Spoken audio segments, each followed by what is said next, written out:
श्री शिवाय नमस्तुभ्यम। हर हर महादेव। गुरुदेव जैसे हमेशा बताते हैं दीपक प्रज्वलित करने की। आप सब जानते ही हैं कौन कौन सी जगह गुरुदेव बताते हैं दीपक प्रज्वलन की। शास्त्रों में यह कहा जाता है दीपक जलाने की विधि बहुत आसान होती है, परंतु कुछ गलतियां जो है पूजा के फल को नष्ट कर देती हैं। आज वीडियो में यही जानेंगे। यह जानकारी जो है कालिका पुराण या अन्य शास्त्रों में वर्णित है। सबसे पहले गुरुदेव बताते हैं बेलपत्री भगवान शिव के मंदिर में, घर के मुख्य द्वार में, पितरों के स्थान पर इत्यादि या मुख्य विभिन्न जो 30 त्योहार आते हैं उन पर जो है दीपक प्रज्वलित किया जाता है। परंतु कई लोग भूलवश जो है उपाय करते हैं और साथ ही कई गलतियां भी कर बैठते हैं। सबसे पहले देर न करते हुए यह गलती कभी ना करें। सबसे पहले खंडित दीपक, साफ स्वच्छ दीपक लेना चाहिए। आप सभी को विदित ही है, पुरानी बत्तियां उस पर नहीं होनी चाहिए। इस बात का ध्यान रखिए। रोज संभव हो तो उसे धोइए जिस दीपक में आप दीपक प्रज्वलित करते हैं। संभव ना हो पाए, किसी कारणवश आप परेशानी से जूझ रहे हैं, तो उसे पोंछकर उस पर साफ स्वच्छ रूप से दीपक प्रज्वलित किए, घर पर हो या मंदिर पर हो। इसके साथ ही दीपक यह ध्यान रखिए कि खंडित ना हो। इस बात का पूर्ण रूप से, नीचे से भी देखिएगा, ऊपर से ही मंदिर जाते हैं और वहां से मिट्टी का दीपक उठाकर जला देते हैं, परंतु वह खंडित ना हो, इस बात का ध्यान रखिए।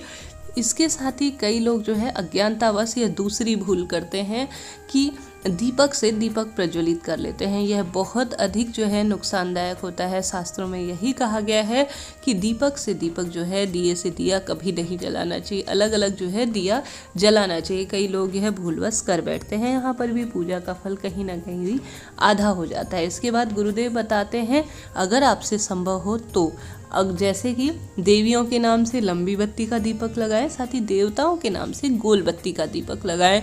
साथ ही भगवान भाव के भूखे हैं। अगर आप किसी कारणवश यह ना कर सके तो जैसी आपके पास बाती है आप उस तरह से लगाने का प्रयास करें, परंतु दीपक आवश्यक रूप से लगाएं। देवताओं के नाम का दीपक दक्षिण दिशा की ओर लगाया जाता है और घर के मुख्य द्वार पर भी दीपक लगाना काफी शुभ माना जाता है। इसके साथ ही अगर लाल मोली का आप दीपक लगाते हैं तो तेल का लगाएं। कॉटन का लगाते हैं अर्थात रुई का लगाते हैं तो घी का लगाना उत्तम माना जाता है। चाहे तो शास्त्रों में तो यह कहा गया है तिल के तेल, सरसों का तेल और घी का दीपक सबसे उत्तम माना जाता है। शुद्धता का विशेष रूप से ख्याल रखा जाए तो पूजा का फल कहीं ना कहीं मिलता ही है। ऐसे में यह बात भी ध्यान रखिए कि दीपक के नीचे खाली आसन देकर दीपक लगाना उत्तम माना जाता है। खाली जमीन पर सीधे जो है दीपक नहीं लगाना चाहिए।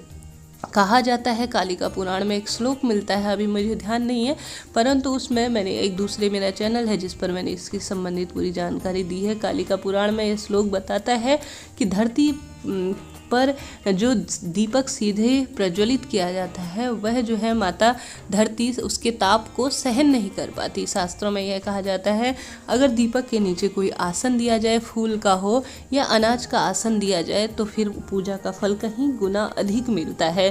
तो इस बात का भी आप सभी को ध्यान रखना चाहिए। यह छोटी छोटी सी बातें हम सभी को दीपक से संबंधित याद रखनी आवश्यक होती है। भले ही आप कहीं पर भी दीपक प्रज्वलित करें, विशेष फलों की प्राप्ति होती है। देवताओं और पितरों को राह मिलती है जिस घर में सुबह शाम दीपक प्रज्वलित किया जाता है।